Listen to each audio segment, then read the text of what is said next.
5 font 10. Et 10 font 20. 3 et 2 font 5. Plus 24e. Un petit clistère insinuatif, préparatif et émollient, pour amollir, humecter et rafraîchir les entrailles de monsieur. Ce qui me plaît de monsieur Florent, mon apothicaire, c'est que ses parties sont toujours fort civiles.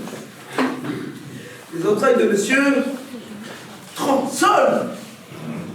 Oui, mais monsieur Florent, il ne faut pas écorcher les malades.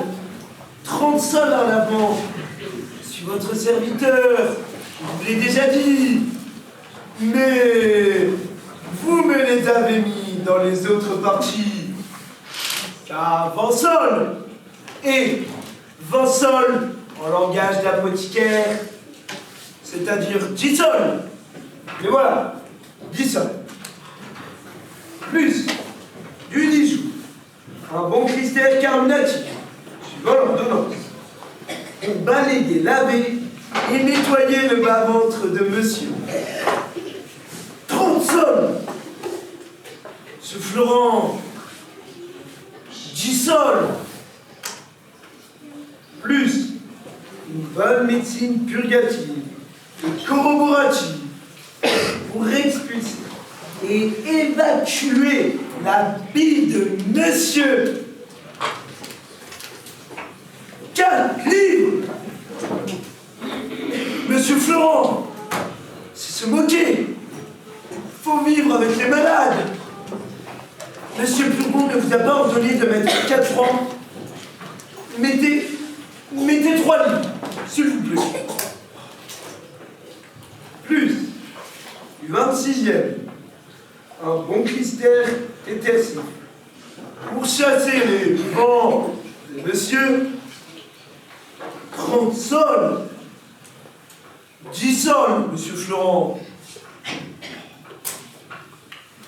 Plus une potion cordiale et préservative.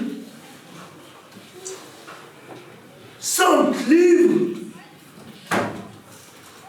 Monsieur Florent, tout doux. Si vous en usez comme cela, on ne voudra plus être malade. Contentez-vous de 4 francs. Si bien donc que de ce mois j'ai pris 1, 2, 3, 4, 5, 6, 7, 8 médecines. Et 1, 2, 3, 4, 5, 6, 7, 8, 9, 10, 11, 12 lavements. Et l'autre mois, il y avait 12 médecines et 20 lavements. Je ne m'étonne pas si je ne me porte pas si bien ce mois-ci que l'autre. Je le dirai à monsieur Puron, quand il me tordra tout cela. Allons, combatte tout ceci.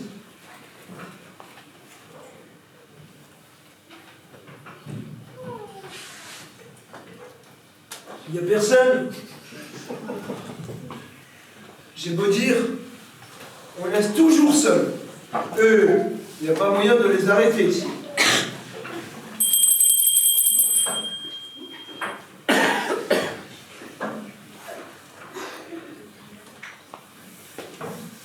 J'entends point. Ma sonnette ne fait pas assez de bruit. Voilà.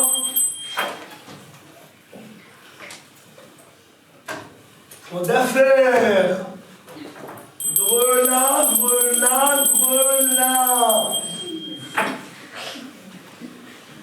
Surtout, toilette. Voilà.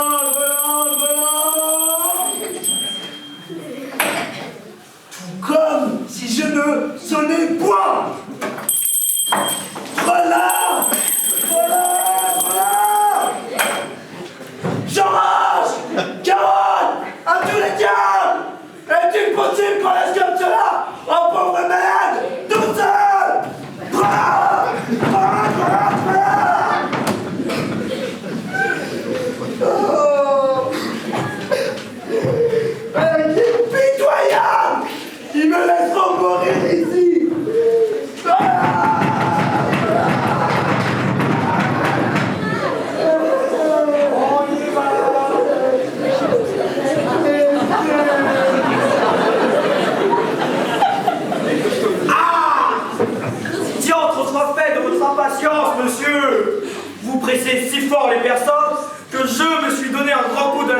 3 quarts volets.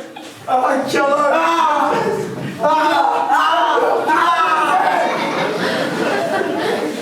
Mais tais-toi donc un peu, coquine, que je te querelle. Si vous querellez, je pleurerai. Me laissez... Quoi? Il faudra encore que je n'ai pas le plaisir de la quereller. Querellez de tout votre sou. Je le veux bien. Allons, faut en passer par là. Ôte-moi ceci, coquine, ôte-moi ceci. Mon lavement d'aujourd'hui. Est-il bien opéré? Votre lavement. Oui, mais je pas fait de la bile. Ma foi, monsieur, je ne me mêle point de ces affaires-là. C'est à monsieur Fleurant à y mettre le nez, puisqu'il en a le profit. Ce monsieur Fleurant-là et ce monsieur Purgout se gagnent bien sur votre corps. Ils font en vous une bonne vache à lait. Et je voudrais bien leur demander quel mal vous avez pour vous faire tant de remèdes. Taisez-vous, ignorante. Ce n'est pas à vous à contrôler les ordonnances de la médecine. Qu'on me fasse venir ma fille, Angélique. J'ai à lui dire quelque chose. Ah, la voici qui vient d'elle-même. Elle a deviné votre pensée. Ma Vous venez à propos. Je voulais vous parler. Me voilà prête à vous ouïr. Donnez-moi mon bâton, je vais revenir tout à l'heure. Allez vite, monsieur, allez. Monsieur Fleurant nous donne des affaires. Toinette, Toi, regarde-moi un peu. bien. Je vous regarde. Ne devines-tu point de quoi je veux parler? Oh, je m'en doute assez. De notre jeune amant, car c'est sur lui depuis 6 jours que roulent tous nos entretiens. Je t'avoue que je ne saurais me lasser de te parler de lui, et que mon cœur profite avec chaleur de tous les moments de ce toi. Mais dis-moi un peu, ne trouves-tu pas comme moi quelque effet du destin dans l'aventure inopinée de notre connaissance? Oui, Ne trouves-tu pas, Toinette, qu'il est bien fait de sa personne? assurément. Qu'on ne peut rien entendre de plus passionné que tout ce qu'il me dit? Vous avez raison. Et qu'il n'est rien de plus fâcheux que la contrainte où je me tiens, qui bouge tout commerce au doux empressement de cette mutuelle ardeur que le ciel nous inspire. Il est vrai. Mais, ma pauvre Toinette, crois-tu qu'il m'aime autant qu'il me le dit? Ces choses-là, parfois, sont un peu sujettes à caution. Et les grimaces d'amour ressemblent fort à la vérité. J'ai vu de grands comédiens là-dessus. Ah, Toinette, que dis-tu là?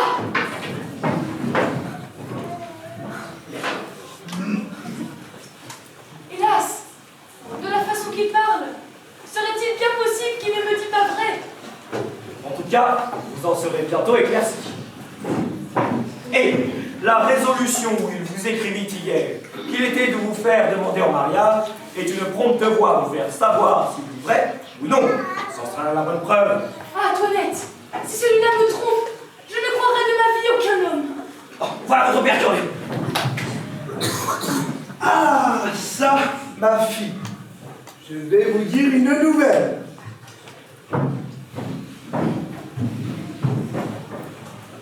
On vous demande en mariage. Oh, je dois faire, mon père, tout ce qu'il vous plaira de m'ordonner. Je suis bien aise d'avoir une fille si obéissante. La chose est donc conclue et je vous ai promis. Ma femme, votre belle-mère, avait envie que je vous fasse religieuse. La bonne bête a ses raisons. Elle ne voulait point consentir à ce mariage. Mais je l'ai emporté et ma parole est donnée. Je n'ai point encore bien raison. Mais on m'a dit que Jean serait content et toi aussi. Oh, assurément, mon père. Et je ne feindrai point de vous dire que le hasard nous a fait connaître il y a 6 jours. J'en suis bien aise. Ils disent que c'est un grand jeune garçon bien fait, Oui, mon père. agréable de sa personne, Assurément. et qui parle bien latin et grec, et qui sera reçu médecin dans 3 jours. Oui, mon père. Mais qui vous a dit? Ce pur La belle demande. Il faut bien qu'il le connaisse, puisque c'est son neveu. Cliente? Neveu de Monsieur Purgon? Quelle cliente? Nous parlons de celui pour qui l'on t'a demandé en mariage. Oui. Eh bien, c'est le fils, c'est le neveu de M. Purgon, qui est le fils de son beau-frère, le médecin M. Diaphorus. Et ce fils s'appelle Thomas Diaphorus, et non pas cliente. Et nous avons conclu ce mariage-là ce matin. M. Purgon, M. Florent et moi. Qu'est-ce? Voilà tout est maudit. C'est mon père, que je connais, que vous avez parlé d'une personne, et que j'en ai entendu une autre. Quoi? Monsieur? Vous auriez fait ce dessin burlesque. Vous voudriez marier votre fille avec un médecin? Oui, quoi te mets-tu, coquine? Tu dois plus tuer. Mon Dieu, tout doux. Est-ce que nous pouvons pas raisonner ensemble sans vous emporter? Quelle est votre raison, s'il vous plaît, pour un tel mariage? Ma raison est que, me voyant malade et infirme comme je le suis, je veux me faire engendrer des alliés médecins afin de m'appuyer de bons secours contre ma maladie, d'avoir dans ma famille les sources des remèdes qui me sont nécessaires. Bien, monsieur, on a dire une raison, mais mettez la main à la conscience. Est-ce que vous êtes malade? Non! Qui? Si je suis malade, oh putain! Oui, n'ayons pas de peur là-dessus, vous êtes malade. Vous êtes même plus malade que vous le pensez. Voilà qui est fait. Mais, votre fille, ouais. Oui. Et n'étant pas malade, il n'est pas nécessaire de lui donner un médecin. C'est pour moi que je lui donne ce médecin. Et une bonne fille doit être ravie d'épouser ce qui est utile à la santé de son père.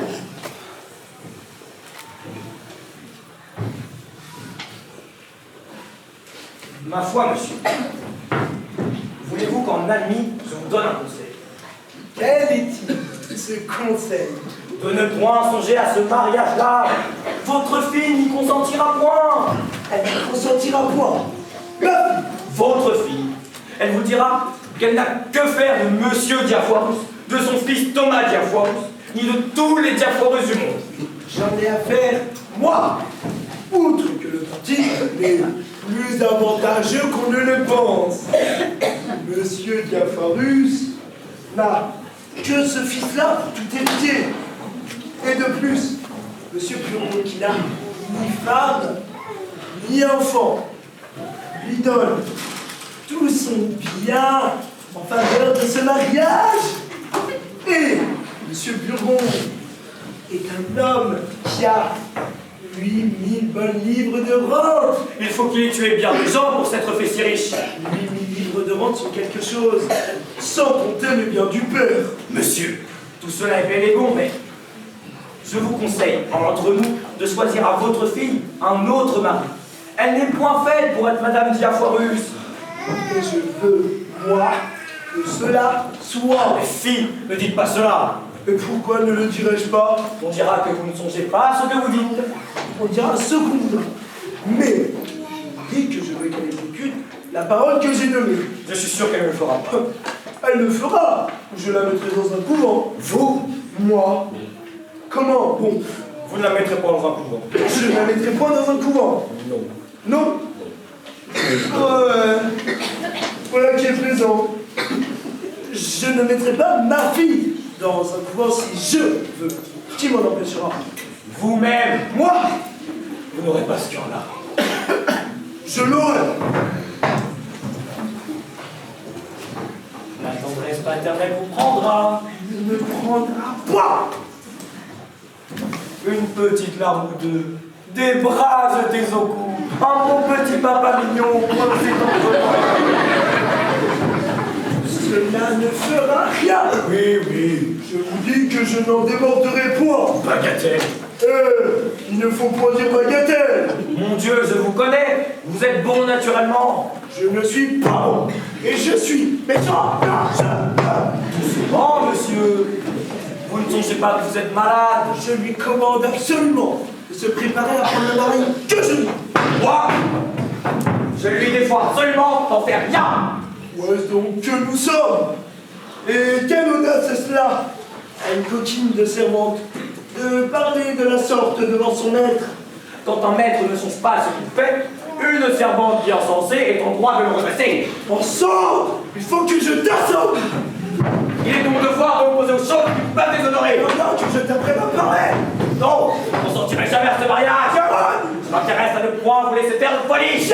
Je ne veux point qu'elle épouse autre tomate bien foirue. Caroline, Elle m'obéira plutôt qu'à vous. Angélique, ne veux-tu pas m'arrêter cette coquine-là? Mon père, ne faites pas malade. Si tu ne me l'arrêtes, je te donnerai ma malédiction. Mais moi, je la déshériterai, cette copie.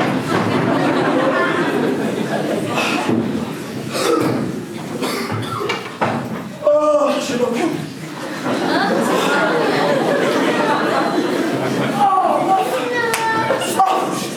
Mais qu'avez-vous, mon pauvre petit mari?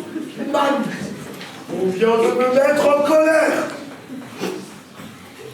Hélas, pauvre petit mari, comment donc, mon ami? Les coquines de toilette à contrecarrer 1 heure durant les choses que je veux faire. Là, là, tout doux. Je sois pourri. Et il y a je ne sais combien que je vous dis de me la chasser. Mon Dieu! Mon fils, cette servante est adroite, soigneuse, et surtout fidèle. Et vous savez qu'il faut maintenant de grandes précautions pour les gens que l'on prend. Oh là, Toinette! Madame, Pourquoi donc mettez-vous mon mari en colère?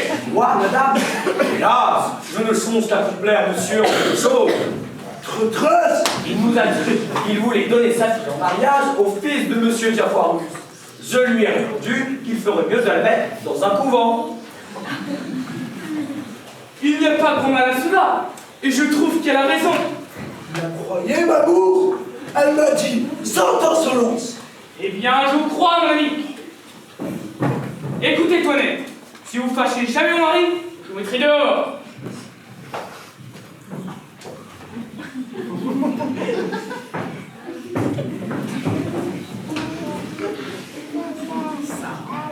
Donnez-moi des oreillers que je l'accommode dans sa chaise. Voilà, je ne sais comment. Enfoncez bien votre bonnet jusque sur vos oreilles. Il n'y a rien qui remue tant que de prendre l'air par l'oreille. Levez-vous! Que je mette celui-ci sous vous. Mettons celui-ci derrière votre dos. Et cet autre-là pour soutenir votre tête.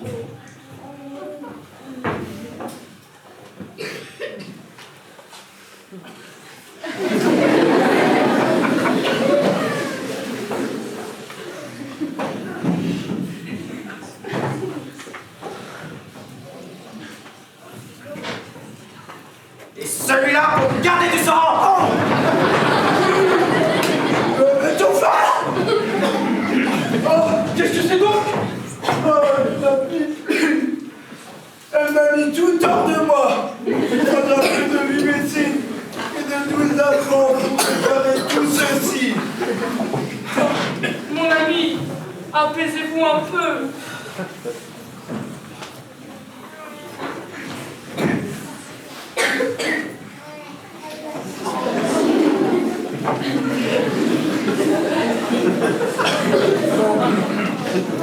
Vous êtes toute ma consolation. Je veux, comme je vous ai dit, mon cœur, faire mon testament. Ah, mon ami, ne me parlez pas de tout cela, je vous prie. Le seul mot de testament me fait tressaillir de douleur. Maman, je vous avais dit pour cela d'en parler à votre notaire. Le voilà que j'avais avec moi.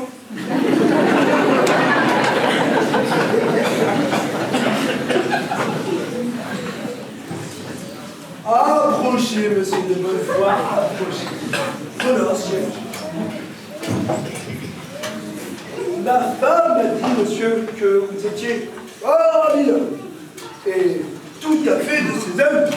Elle m'a, monsieur, expliqué vos intentions. Et j'ai à vous dire là-dessus. Vous ne saurez rien donner à votre femme par votre testament. La coutume y résiste. Voilà une coutume bien impertinente. J'aurais envie de consulter mon avocat. Oh! Ce ne sont point des avocats qui sont allés. Car ils s'imaginent que c'est un grand crime de disposer en faute de la loi. Ce sont des gens de difficulté. Il y a d'autres personnes à consulter qui ont des expédients pour passer justement par-dessus la loi et rendre juste ce qui n'est pas permis. Ma femme m'avait bien dit, monsieur, que vous étiez fort admirable et surtout fort honnête.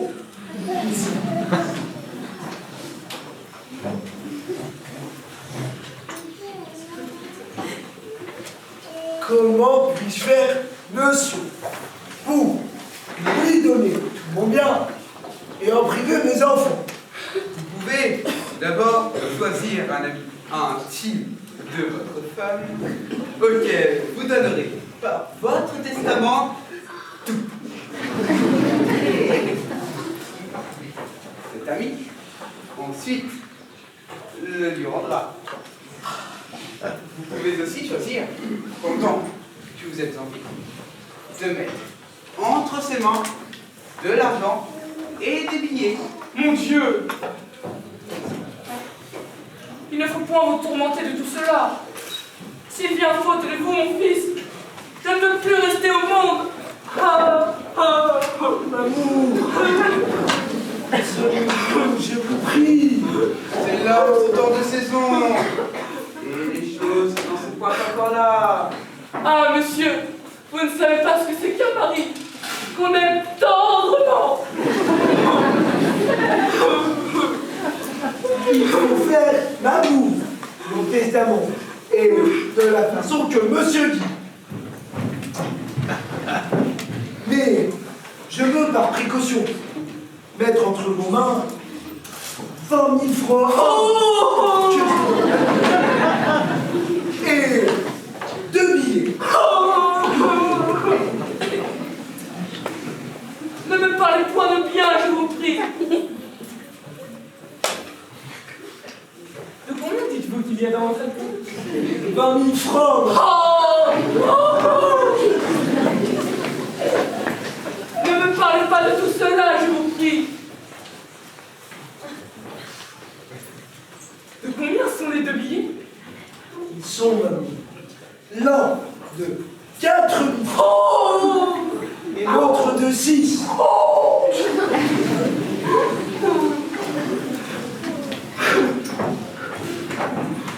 Tous les biens du monde, mon ami, ne me sont rien auprès de vous. Voulez-vous que nous procédions au testament? Oui, monsieur, mais nous serons plus à l'aise dans mon petit cabinet. Madame, conduisez-moi,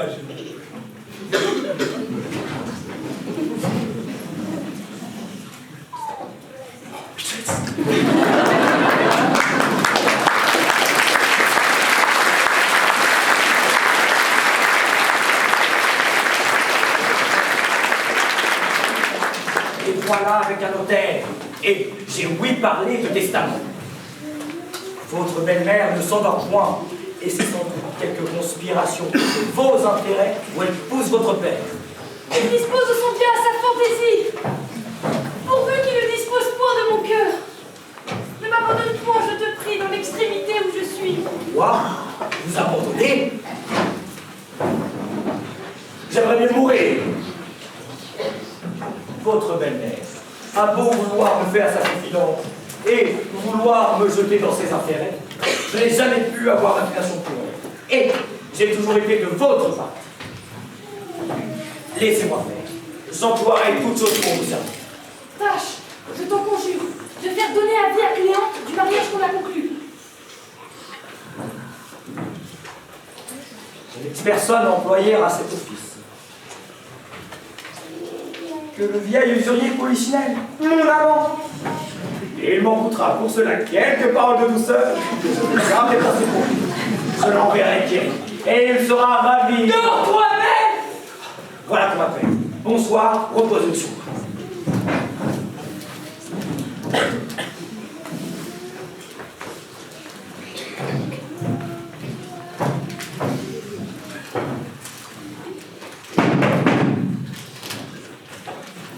Me demandez-vous? Ce que je demande, Ah, c'est vous. Quelle surprise. Que venez-vous faire, Séant? savoir ma destinée. Parler à l'aimable Angélique et lui demander ses résolutions sur ce mariage fatal dont on m'a averti. Oui, mais on ne parle pas comme cela de but en blanc à mademoiselle Angélique. Et on vous a dit d'étroites gardes pour les retenues, qu'on ne la laisse ni sortir, ni parler à personne. Aussi, je ne viens pas ici comme Cléante et sous l'apparence de son amant.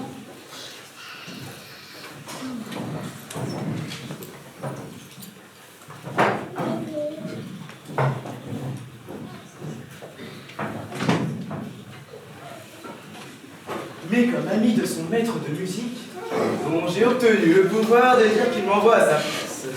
Oh, voici son père. Cachez-vous d'ici et laissez-moi le dire que vous êtes là.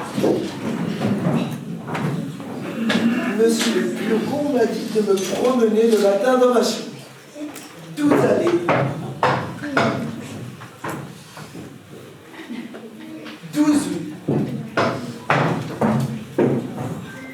Mais j'ai oublié à lui demander si c'était en long ou en large. Monsieur, voilà. Parle pas, Pandore. Tu viens m'ébranler tout le cerveau. Il ne faut point parler si haut à des malades. Je voulais lui dire... Le bas, te dis-je. Hé!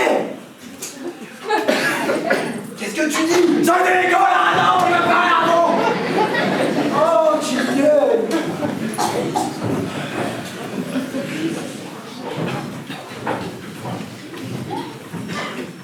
Monsieur! Oh, ne parlez pas si haut, de peur d'ébranler le cerveau de monsieur. Monsieur, je suis ravi de vous trouver debout et de voir que vous vous portez mieux. Comment? Qu'il se porte mieux. Cela est faux. Monsieur se porte toujours mal. J'ai ouï dire que monsieur était mieux et je lui trouve bon visage. Que voulez-vous dire avec votre bon visage? Monsieur la forme mauvaise ne sait jamais se mal porter. Elle a raison. Il marche, dort, mange et boit comme tous les autres, mais cela n'empêche pas qu'il soit fort malade. Cela est vrai. Monsieur, je viens de la part du maître à chanter de mademoiselle votre fille. Il s'est vu obligé d'aller quelques jours à la campagne, et comme je suis son ami intime, il m'envoie à sa place pour lui continuer ses leçons. De peur qu'en les interrompant, elle ne vint à oublier ce qu'elle ne sait déjà. Fort bien. Appelez Angélique. Je crois, monsieur, qu'il serait mieux de mener monsieur à sa chambre.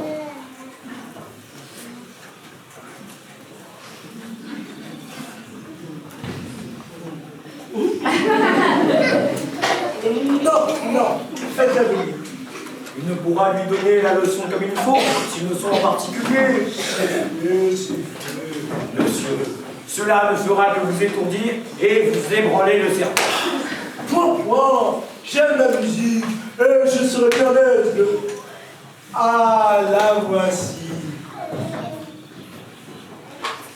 Allez-vous-en vous voir si ma femme est habillée. Ma fille, votre maître de musique est allé au chant. Et voilà une personne qui l'envoie à sa place pour vous montrer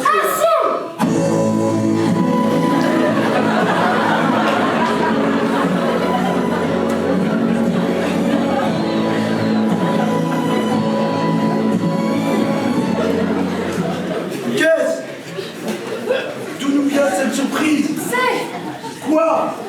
C'est, mon père, une aventure surprenante qui se rencontre ici. Comment?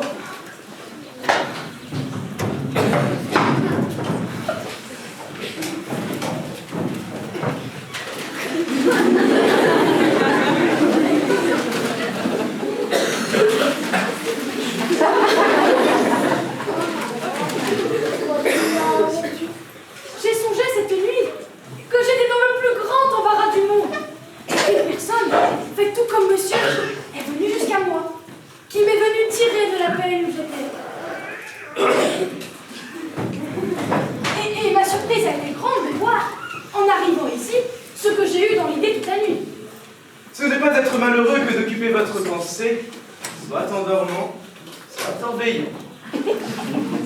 Et mon bonheur ne serait assez grand sans doute si vous n'étiez dans quelque peine dont vous me jugez assez digne de vous tirer. Et il n'y a rien que je ne puisse. Oh, ma foi, monsieur, je suis pour vous maintenant. Et je me dédie de tout ce que je disais hier. Voici monsieur Jean-Forest le père et monsieur Thia Foirus le fils qui viennent vous rendre visite. Que vous serez bien engendré. Vous allez voir le garçon le mieux fait du monde et le plus spirituel. Il n'a dit que 2 mots qui m'ont ravi. Et votre fille va être charmée de lui. Monsieur, ne vous en allez pas. C'est que, voilà que je marie ma fille. Et on lui a même prétendu là qu'elle n'a pas d'enfant. Là, c'est m'honorer beaucoup, monsieur, de vouloir que je sois témoin d'une entrevue si agréable. C'est le fils d'un ami médecin et le mariage se fera dans 4 jours. Pas rien. Mandez-le un peu à son maître de musique, afin qu'il se trouve à la noce. Je n'y manquerai pas. Et je vous invite aussi. C'est me faire beaucoup d'honneur. À moi, qu'on se range, les voici.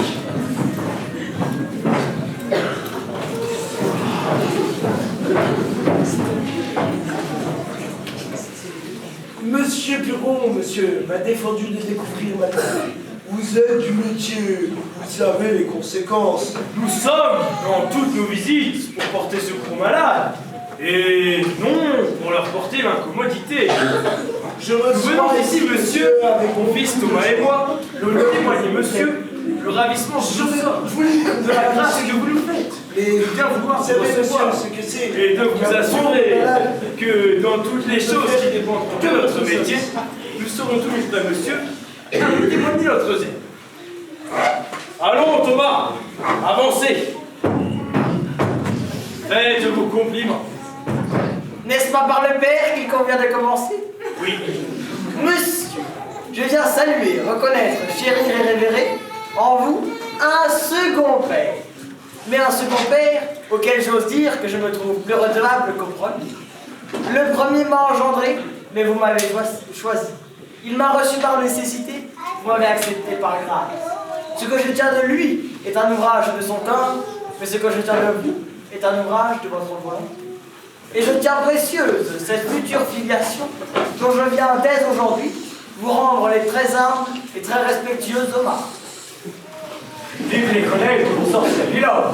Cela a-t-il bien été, mon père? Si, mais... Allons, ma fille. Allons, salut, monsieur. Dois-je faire un baiser?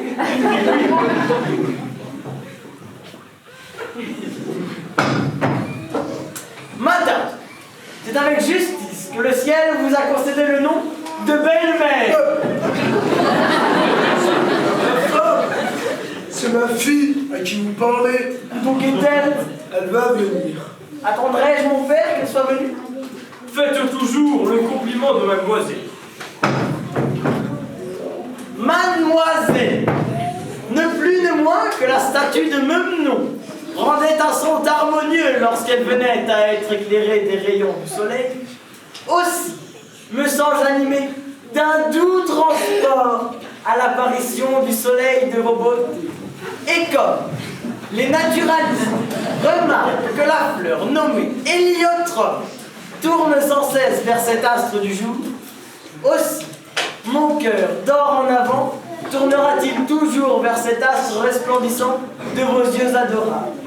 Souffrez donc, mademoiselle, que je n'ambitionne d'autre gloire que d'être toute ma vie, mademoiselle, votre très humble, très obéissant, très fidèle serviteur et mari. Voilà ce que c'est que d'étudier.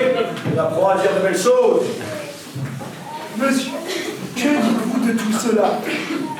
Mais que monsieur fait merveille.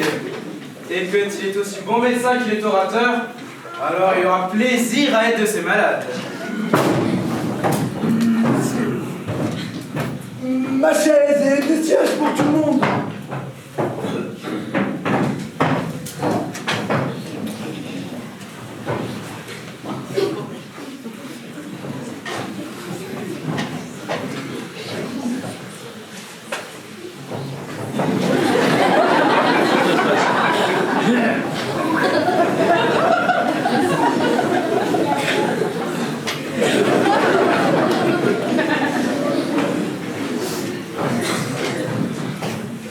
Mettez-vous là, ma fille.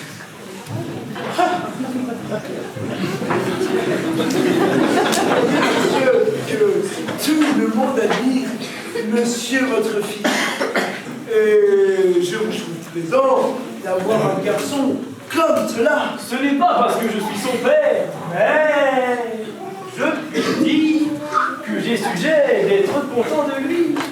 Et que tous ceux qui le voient en parlent comme d'un garçon qui n'a point de méchanceté. Il n'a jamais eu l'imagination bien vive, ni ce feu d'esprit qu'on remarque dans quelques-uns. On eut toutes les peines du monde à lui apprendre à lire.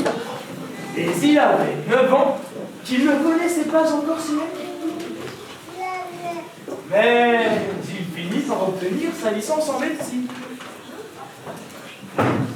J'ai soutenu une thèse qu'avec la permission de monsieur, j'ose présenter à mademoiselle comme un hommage que je lui dois. Monsieur, c'est pour moi-même inutile. Et je ne me connais pas dans ces choses-là. Donnez. Elle est toujours bonne à prendre pour l'image.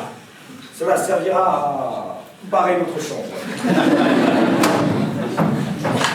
Avec la permission aussi de monsieur, je vous invite à venir voir, pour vous divertir, la dissection d'une femme. Moi, je dois raisonner. Cela est plaisant. Le divertissement sera agréable. On a besoin de la comédie à leur maîtresse. Mais donner une dissection est quelque chose de plus galant.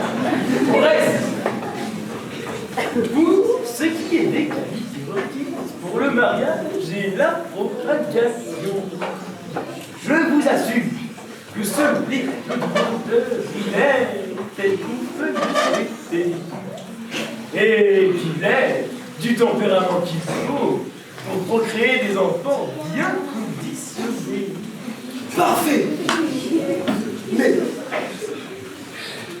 n'est-ce pas votre intention, monsieur, que de le pousser à la cour et d'y ménager pour lui une charge de médecin?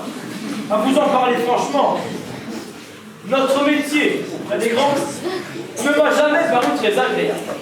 Et j'ai toujours trouvé pour nous autres qu'il valait mieux demeurer au public. Vous n'avez à répondre de vos actions à personne.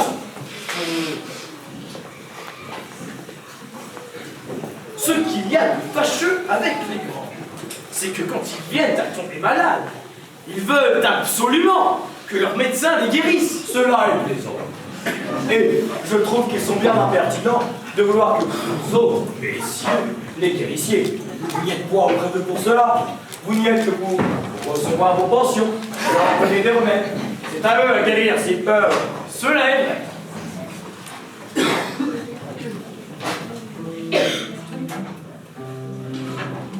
Monsieur, faites donc un peu chanter ma fille devant la compagnie. J'attendais vos ordres, monsieur. Et il m'est venu en pensée, pour divertir la compagnie, de chanter avec mademoiselle un petit opéra que nous travaillons depuis peu. Tenez, voici votre partie. Moi? Ne vous défendez point, s'il vous plaît. Je sais que je n'ai pas une voix à chanter, mais ici, il suffira que je me fasse entendre.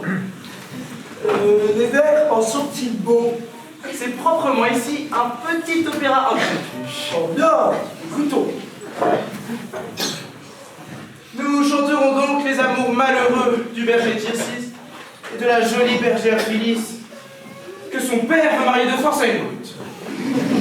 Voici.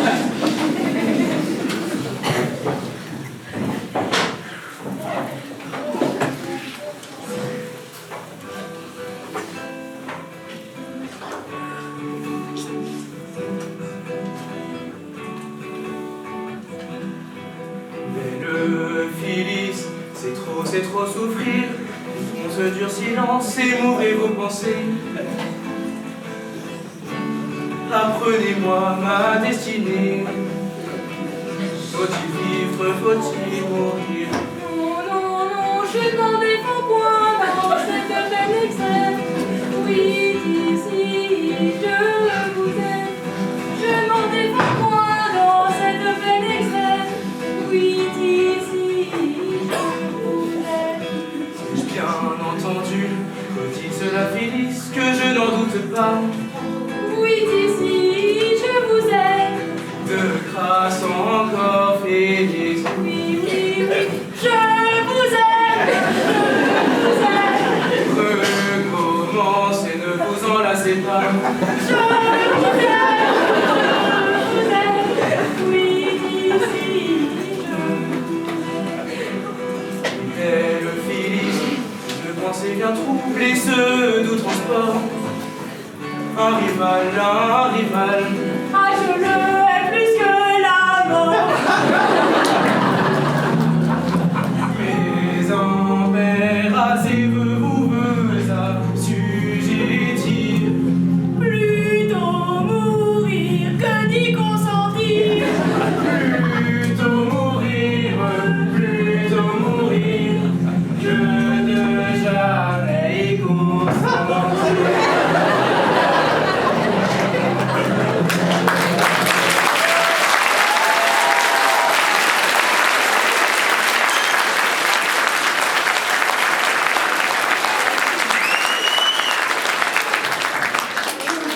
Père, à tout cela, Il ne dit rien. ce père, avec ce père-là, ces sottises-là. Ah mon amour. Non! Le berger Tircis est un impertinent. Et la bergère Phyllis, il n'a plus d'honte de parler de la sorte devant son père. Montrez-moi ce papier.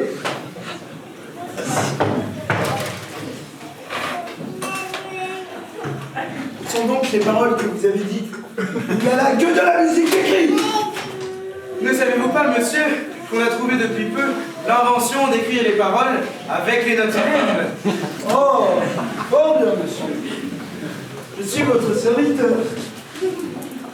Jusqu'au revoir.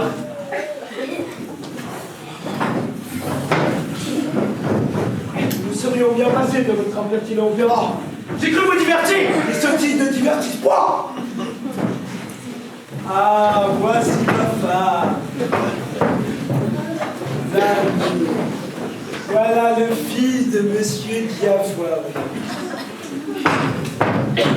Madame, c'est avec justice que le ciel vous a concédé le nom de belle-mère, puisque l'on voit sur votre visage... Monsieur, je suis ravi d'être venu ici à propos pour avoir l'honneur de vous voir.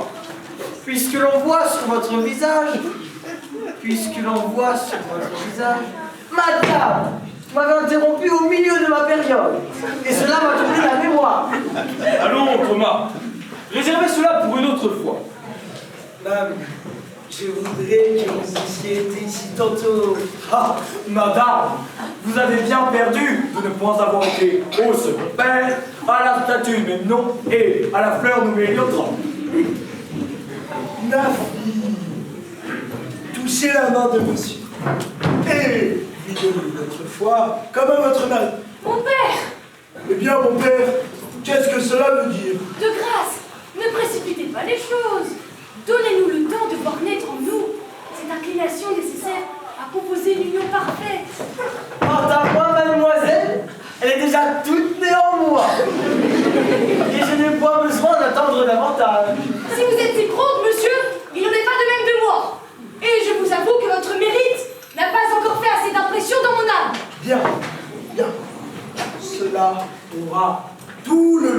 de se faire. Quand vous serez mariés ensemble. Donnez-moi du temps, je vous prie. Le mariage est une chaîne où l'on ne doit jamais se mettre à cœur par force. Et si monsieur est honnête homme, il ne doit point pouvoir accepter un cœur qui serait à lui par contrainte. Oh, vous avez beau raisonner, monsieur est frais moulu du collège, et il vous donnera toujours votre reste. Pourquoi tant résister et refuser la gloire d'être attaché au corps de la faculté? Elle a peut-être quelque inclination en tête. Si j'en avais, madame, elle serait telle que la raison et l'honnêteté pourraient me la permettre. Si j'étais que vous, mon fils, je ne la forcerais point à se marier. Et je sais bien ce que je ferais. Je sais, madame, ce que vous voulez dire et les bontés que vous avez pour moi. Mais peut-être que vos conseils ne seront pas assez heureux pour être exécutés. C'est-à-dire que vos pensées ne sont que pour le mariage, et vous voulez choisir un époux à votre fantaisie. Si mon père ne veut pas me donner un mari qui me plaise, je le conjurerai au moins de ne pas me donner un mari que je ne puisse pas aimer. Messieurs, je vous demande pardon de tout ceci. Chacun a son but en se mariant. Pour moi, qui ne veux un mari que pour l'aimer véritablement, et qui en prétend faire tout l'attachement de ma vie, je vous avoue que j'y cherche quelques précautions. Il y en a d'aucunes qui prennent des maris seulement pour se tirer de la contrainte de leurs parents. Il y en a d'autres, madame, qui font du mariage un commerce de pur intérêt, qui ne se marient que pour s'enrichir par la mort de ce qu'elles épousent, et courent sans scrupule de mari en mari pour s'approprier leur dépouille. Ces personnes-là, à la vérité, n'y cherchent pas tant de façon, regardent peu la personne. Je vous trouve aujourd'hui bien raisonnante. Et je voudrais bien savoir ce que vous voulez dire par là. Moi, madame, que voudrais-je dire que ce que je dis? Il n'est rien égal à votre sens. Non, madame, vous avez beau dire. Écoute, il y a point de mieux à tout cela. Choisis d'épouser dans 4 jours, ou monsieur, ou un couvent.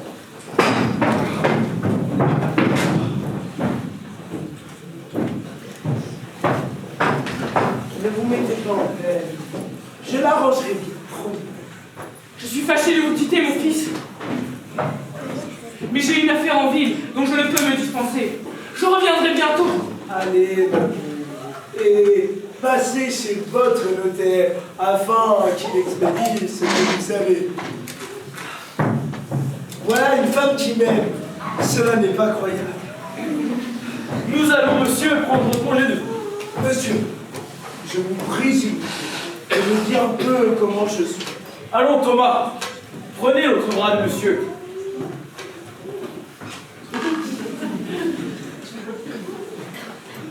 Oui, le dit Gis. Dites-qu'on que le bout de monsieur est le bout d'un homme qui ne se porte point bien. Bon. Qu'il est duriculum, pour ne pas dire du bébé.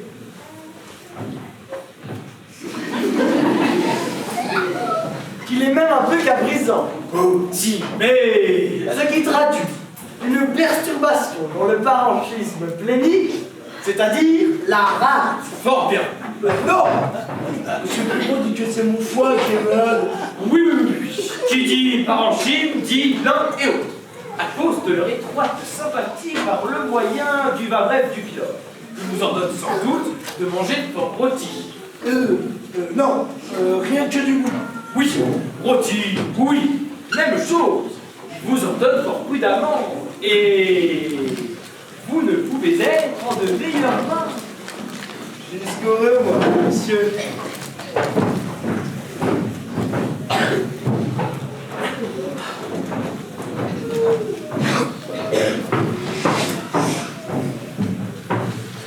Je viens, mon fils, avant que de sortir, vous informer d'une chose à laquelle il faut que vous preniez garde. En passant devant la chambre d'Angélique, j'ai vu un homme avec elle qui s'est sauvé quand il m'a vu. Un jeune homme avec ma fille. Oui, votre petite fille Louison était avec eux. Tu pourras vous en dire des nouvelles. Envoyez-la ici, maman. Envoyez-la ici. Ah, vous frontez.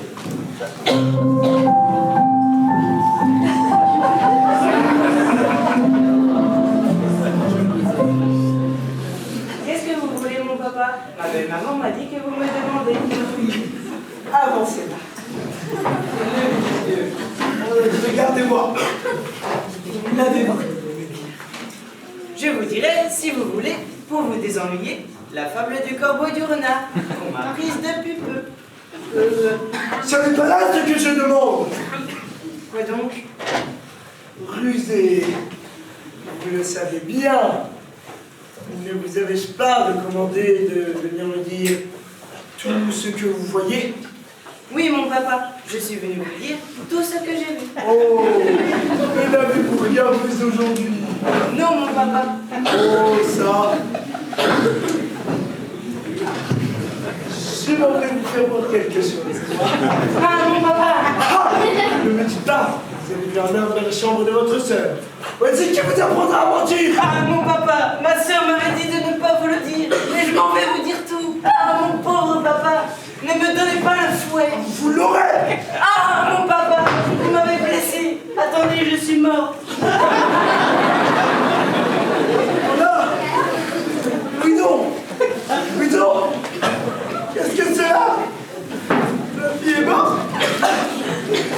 Quel misérable. La pauvre petite Couillon. Là, ne pleurez point tant, je ne suis point tout à fait mort. Oh. Voyez-vous la petite rusée? Ça. Je vous pardonne pour cette fois-ci. Pourvu que vous me disiez bien tout. Oh oui, mais ne dites rien à ma sœur. Non. C'est mon papa qui est venu d'un homme dans la chambre de ma sœur quand j'y étais. Je lui ai demandé ce qu'il demandait. Il m'a dit qu'il était son maître à chanter. Et je lui ai dit, sortez, mon Dieu, sortez, mettez au désespoir. Et lui, il ne voulait pas sortir. Il lui disait tout ci, tout ça, qu'il aimait bien, et qu'il était à plus belle. Et puis après, il se mettait à genoux devant elle. Et puis après, il baisait moi. Ma belle-maman est venue à la porte. Et Il n'y a point d'autre chose? non, mon papa. Oh, ça. Allez-vous-en. Mais on se la... Et prenez bien garde à tout. Allez-vous-en.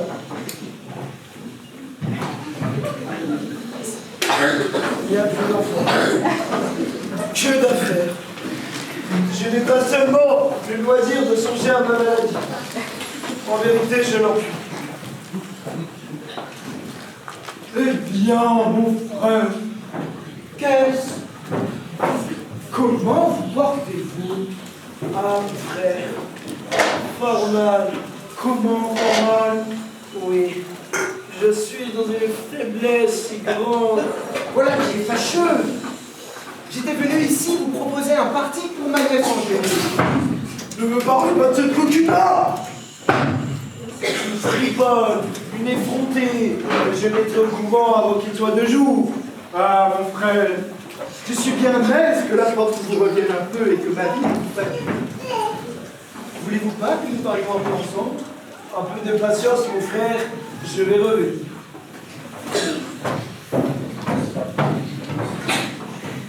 Venez, monsieur, vous ne songez pas que vous sauriez marcher sur ma tombe. Tu as raison. N'abandonnez pas, s'il vous plaît, les intérêts de votre nièce. J'emploierai toutes choses pour lui obtenir ce qu'elle souhaite. Il faut absolument empêcher ce mariage extravagant qu'il s'est mis dans la fantaisie. Et j'avais songé à moi-même que ça aurait été une bonne idée d'introduire ici, à notre poste, un médecin pour dégoûter de son monsieur Purgon, lui décrire sa conduite. Mais, comme on n'a personnellement pour cela, j'ai résolu de vous dire tout de ma tête. Mais comment? C'est une imagination burlesque. Et ce sera peut-être plus heureux que ça. Laissez-moi faire à essayer de votre côté. Voici notre homme.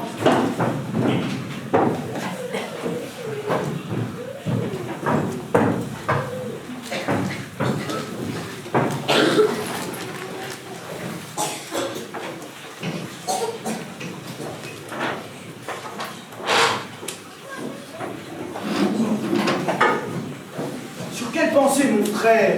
Voulez-vous donner votre fille en mariage au fils d'un médecin?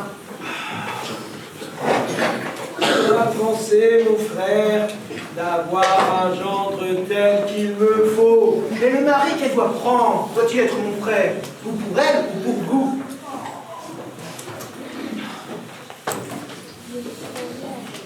Il doit être mon frère.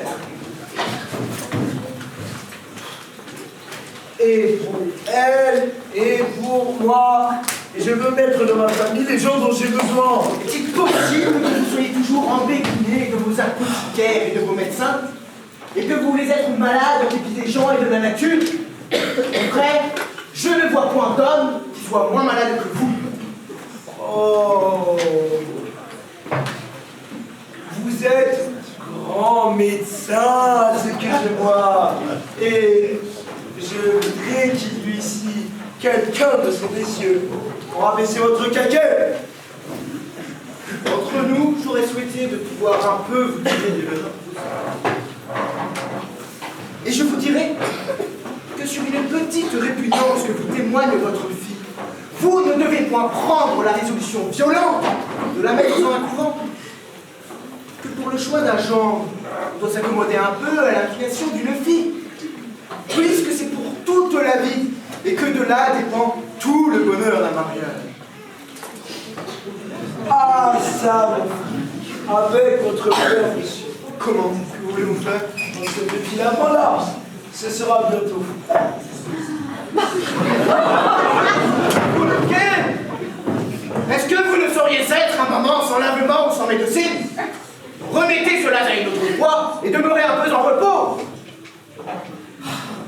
Monsieur Florent, à ce soir, à demain, au matin. De quoi vous mêlez-vous de vous opposer aux ordonnances de la médecine et d'empêcher monsieur de prendre mon Christère? Vous êtes bien plaisant d'avoir cette hardiesse-là. Allez, monsieur, on voit bien que vous n'avez pas accoutumé de parler à des visages. Jouer des remèdes et me faire perdre mon temps. Je ne suis venu ici que sur une bonne ordonnance. Et je vais dire à monsieur Purgon qu'on m'a empêché d'exécuter ses ordres et de faire ma fonction. Vous verrez! Vous verrez!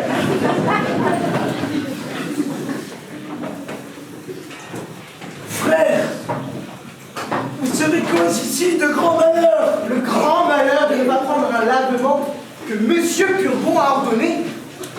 Est-il possible qu'il n'y ait pas moyen de vous guérir de la maladie des médecins et que vous voulez être toute votre vie en se faisant leur remède?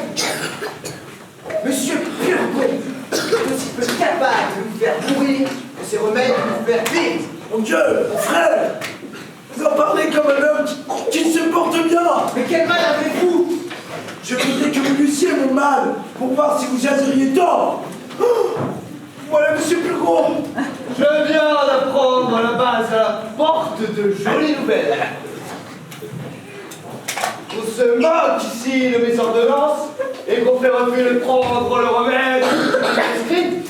Monsieur, ce n'est pas... Voilà une hardiesse bien grande, une étrange rébellion d'un malade contre son médecin. Cela est épouvantable! Un mystère que j'avais plaisir à proposer moi-même. Ce n'est pas ma faute. Inventé et formé dans les règles de l'art. Il attend! Et qui devait faire dans les entrailles un effet merveilleux.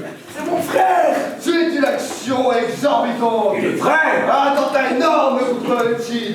Un cri de l'aide faculté qui ne se peut assouvir. Vous avez raison! Je vous déclare que je recommerce avec vous, que je ne veux plus d'alliance avec vous, et que pour finir toute liaison avec vous, voilà la donation que je faisais à mon neveu en faveur du mariage.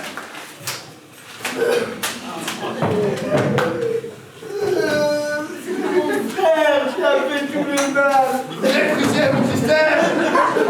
Je m'avais le pauvre. Je vous aurais sorti la paire avant qu'il fût peu. Il ne le mérite pas! Et je voulais une douzaine de médecines pour m'aider le fond de ça. Il est indigne de vos soins! Mais puisque vous n'avez pas voulu guérir mourir par mes mains. Ce n'est pas ma faute. Puisque vous êtes soustrait à l'obéissance que l'on doit son médecin. Cela qui ressemble. Pas du tout. J'ai à vous dire que nous abandonnons notre mauvaise constitution à l'intempérie de votre entrailles, à la corruption de votre sang, à la crudité de notre bile et à la féculence de votre sueur. Ça n'est pas bien fait. Et je veux qu'avant qu'il ne soit 4 jours, vous retourniez dans un état impurable, que vous retourniez dans la bralipépsie, de la bralipépsie dans la dyspepsie, de la dyspepsie dans l'appépsie, de l'appépsie dans la dysenterie, de la dysenterie dans l'hypopisie, et de l'hydropisie, à la privation de la vie, nous aura conduit votre folie.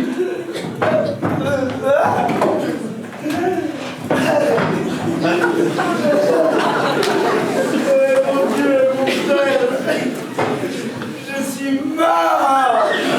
Vous m'avez perdu. Wow. Mais qui as-tu?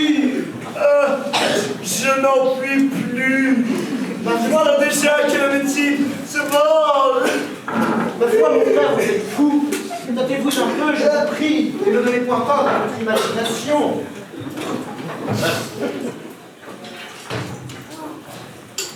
Vous voyez, mon frère, les étranges maladies dont il m'a menacé. Plein que vous êtes.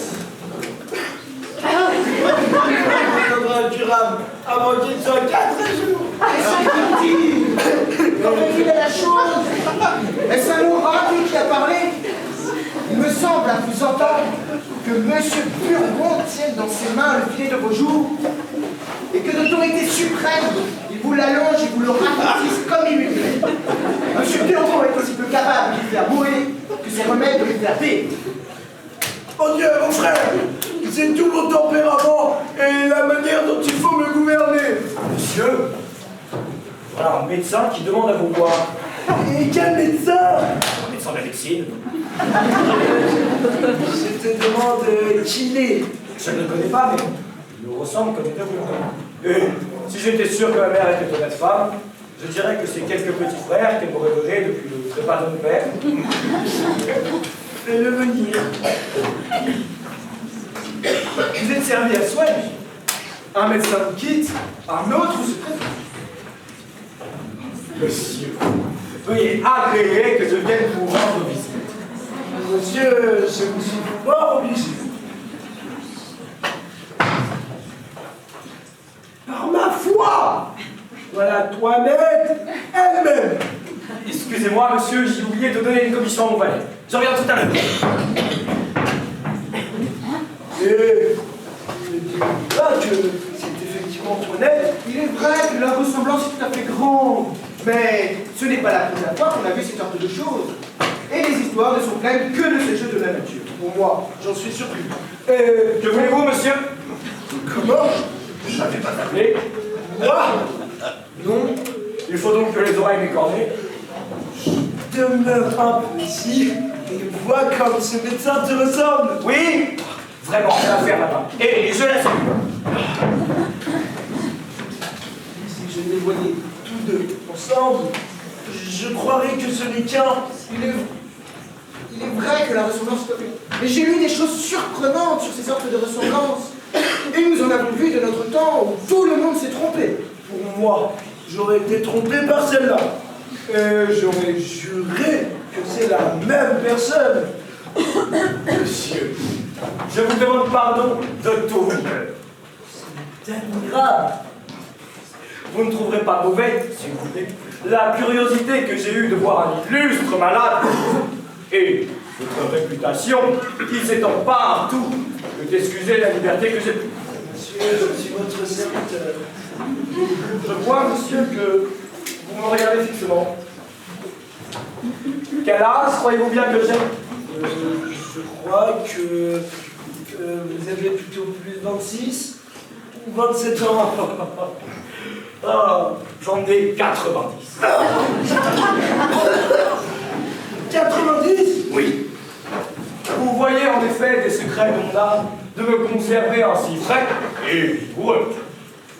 Foi, alors vos jeunes vieillards, 90 ans.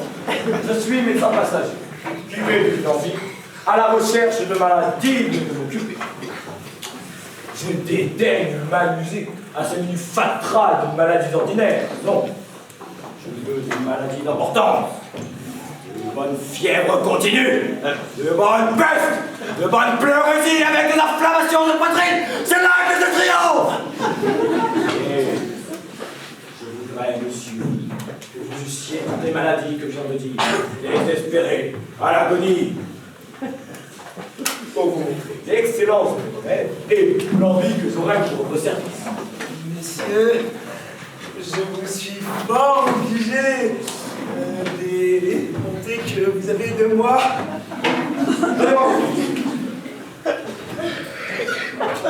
Allons donc que l'on batte comme il faut. Ouais. Ce coup-là fait l'impertinence. Qui est votre médecin? Monsieur Pleuron. Cet homme n'est point écrit dans les tablettes entre les grands médecins. De quoi dit-il que vous êtes malade? Il dit que c'est du foie. Et d'autres disent que c'est de la rate. Ce sont tous des ignorants. C'est du poumon que vous êtes malade. Bon, oui. Que sentez-vous? Je sens des douleurs. Justement, le poumon. Il me semble parfois que j'ai un voile devant les yeux. Le poumon. J'ai des maux de cœur. Le poumon. Je prends des lassitudes par tous les membres. Le poumon. Et j'ai des douleurs au ventre, comme si c'était des coliques. Le poumon. Vous aimez à prendre un peu de vin?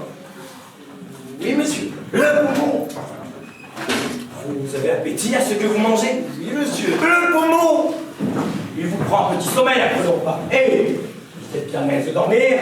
Oui, monsieur. Le poumon. Le poumon, vous dit. Que vous ordonne votre médecin pour votre mesure? Il m'ordonne potage, Ignorant. de la volaille, Ignorant. du veau, Ignorant. des œufs frais, Ignorant. du bouillon, Ignorant. et le soir, de petits grumeaux à la chine. Ignorant. Et surtout, de boire mon vin, fort trempé. Ignorant tous. Ignoranta. Ignorant. Votre médecin est une bête. Il faut boire votre vin pur. Et pour épaissir votre sang, qui est trop subtil, il faut manger de bon gros bœuf, de bon gros porc, du bon fromage de lampe, du gruau, et du riz et des marrons, et des olives, pour coller et complétiner. Votre médecin est une bête. Je veux vous en envoyer un demain. Et je viendrai vous rendre visite de temps en temps, tandis que je serai dans cette ville. Monsieur, vous m'obligez beaucoup.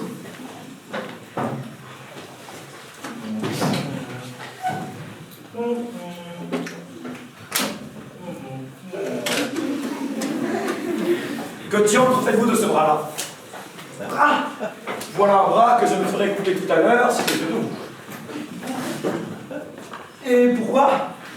Ne voyez-vous pas qu'il tire à soi toute la nourriture et empêche ce côté-là d'en profiter?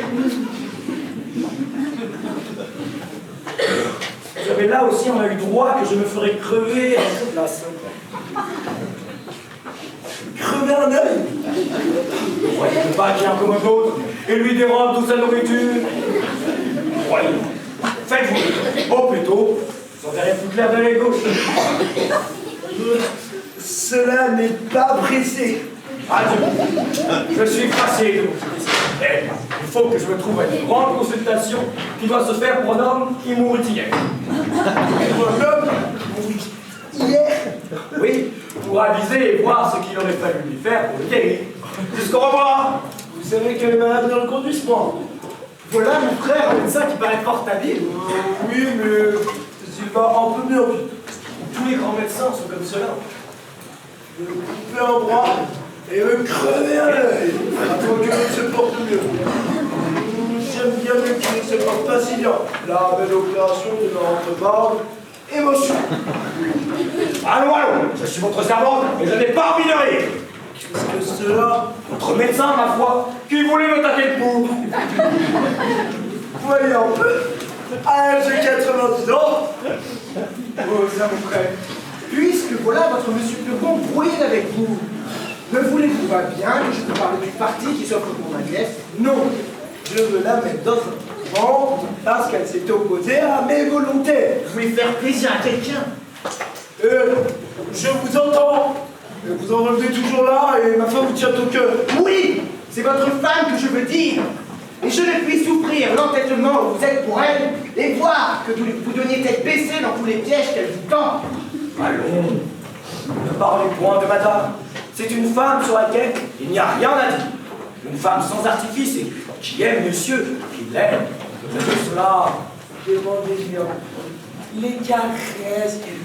Cela est vrai. Et l'inquiétude que nous procurons dans la maladie. Assurément. Voulez-vous que je vous fasse voir, convaincre que madame aime monsieur? Monsieur, souffrez que je me tire d'erreur. Comment? Madame s'en va au lit. Mettez-vous tout étendu sur cette chaise et contrefaites. Je le veux bien. Vous verrez la douleur dans laquelle elle sera quand je lui annoncerai la nouvelle. Cachez-vous ici. N'y a-t-il point de danger à contrefaire le matin? Non, non, rien de danger, aurait-il. Mettez-vous simplement étendu dans cette chaise. Il y aura plaisir à confondre votre frère.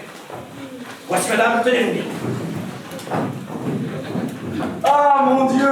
Ah malheur! Quel étrange accident! Qu'est-ce qu'on est? Madame, votre mari est mort. Mon mari est mort? Hélas, oui. Personne ne sait encore cet accident-là. Il vient de passer entre mes bras. Tenez. Le voilà de tout son long dans cette chaise. Le ciel en soit loué! Me voilà délivré d'un grand fardeau! Que tu es sotte, Toinette, de t'affliger de cette mort! Je pensais, madame, qu'il fallait pleurer. Va, va! Cela n'en vaut la peine! Quelle perte est-ce que la sienne? Et de quoi servait-il sur terre? Un homme commande à tout le monde! Malpropre! Dégoûtant! Sans cesse une médecine ou un lavement dans le ventre! Mouchant! Toussant! Crachant toujours! Ennuyeux! De mauvaise humeur!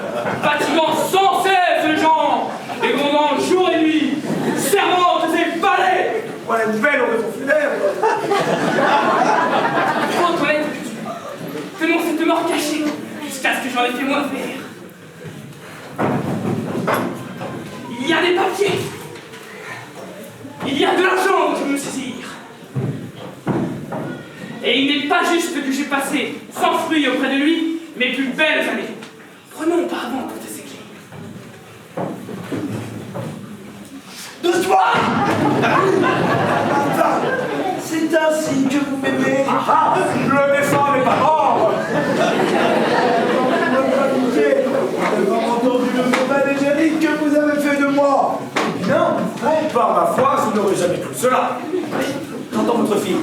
Remettez-vous comme vous étiez et